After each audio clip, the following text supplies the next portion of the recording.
আজকে আমরা ফাইবারে গিগ ইমেজ, গিগ ভিডিও এগুলো নিয়ে আমরা ডিটেলস জানবো। গিগের ইমেজগুলো কিভাবে বানাতে হবে, কয়টা দিতে হবে, ভিডিওটা কিভাবে শ্যুট করতে হবে এবং ওইটার এডিটের থটটা কি হতে পারে, এটা আমরা জানবো। So let's start. ফাইবারে আমরা একটা গিগের সর্বোচ্চ 3টা ইমেজ ইউজ করতে পারি। তো 3টা ইমেজরা আমরা 3ভাবে ইউজ করতে পারি, মিনিমাম 2ভাবে আমাদের ইউজ করতে হবে। একটা হচ্ছে আমাদের ফাইবারের গিগের যে ভিডিওটা হয় ওই ভিডিওতে আমাদের একটা থাম্বনেল প্রয়োজন হয়, তো ওই থাম্বনেলটাই আমরা অ্যাজ এ পিকচারও ইউজ করতে পারি।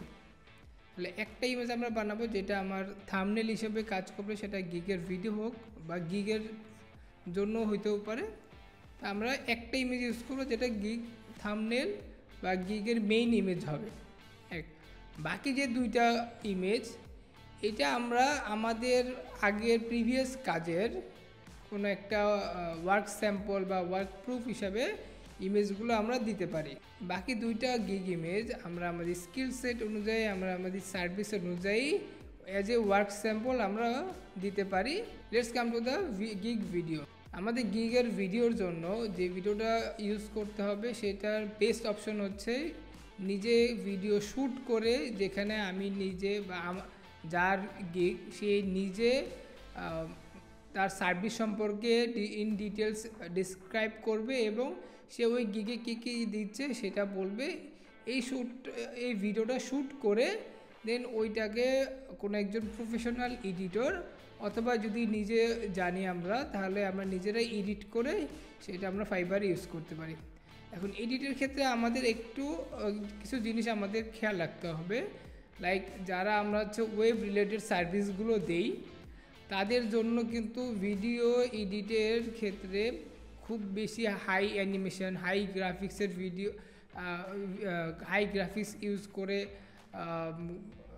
কোনো একটা হাই অ্যানিমেশন ইউজ করে যদি আমরা ভিডিও বানাই, ওইটা আমাদের খুব বেশি কাজে দিবে না। কারণ আমাদের কাজ হচ্ছে ভিডিও এডিটিং না, আমরা ওয়েব রিলেটেড সার্ভিসগুলো দিই। তো ওয়েব রিলেটেড সার্ভিসের ক্ষেত্রে আমরা অ্যাজ এ হিরো ওই ভিডিওটার হিরো হিসাবেই নিজেকে প্রেজেন্ট করব।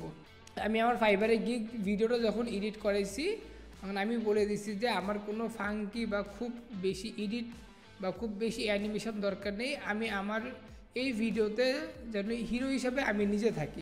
বাট যারা ভিডিও এডিটিং নিয়ে কাজ করেন তাদের হিরো পার্টটাই হচ্ছে তাদের এডিটিং। তো তাদের জন্য যত ভালো ম্যাক্সিমাম লেভেলের এডিটিং, যত ভালো অ্যানিমেশন দিয়ে, ট্রানজিশন দিয়ে, যত ভালো ইফেক্ট দিয়ে এডিট করতে পারে ওইটা বেস্ট। বাট যারা আমরা ওয়েব রিলেটেড সার্ভিস দিই বা এসইও রিলেটেড সার্ভিস দিই, যেমন আমি সিকিউরিটি রিলেটেড সার্ভিস দিই, তাদের জন্য ওই ভিডিও এডিটিং যারা করে তাদের মতো আমার হাই এডিট ভিডিও দরকার নেই। বাট মেক শিওর যারা আমরা কাজ করতেছি ওয়েব রিলেটেড, তাদের ভিডিওর যেন হিরোটা সেই নিজে হয়। এইটা অনেক হেল্প করবে অ্যাজ এ পার্সোনাল ব্র্যান্ডিং এবং আপনার ফেসটা চিনতে। এখন আমরা আমাদের ফাইবার গিগের ভিডিওতে অ্যাট দ্য এন্ডে, যেহেতু আমরা আমাদের ফাইবার গিগের যে থাম্বনেলটা কাস্টমভাবে ইউজ করব, সো থাম্বনেলে যেই পিকচারটা আমরা ইউজ করতে চাই সেই পিকচারটা আমাদেরকে অবশ্যই ভিডিওর এন্ডে 1 সেকেন্ড বা 2 সেকেন্ড একেবারে শেষের দিকে আমাদের ইউজ করতে হবে। যখন আমরা গিগের ভিডিওটা পাবলিশ করব এবং যখন এটা অ্যাপ্রুভ হবে, তখন আমরা অপশন পাবো গিগ থাম্বনেলটা সেট করা।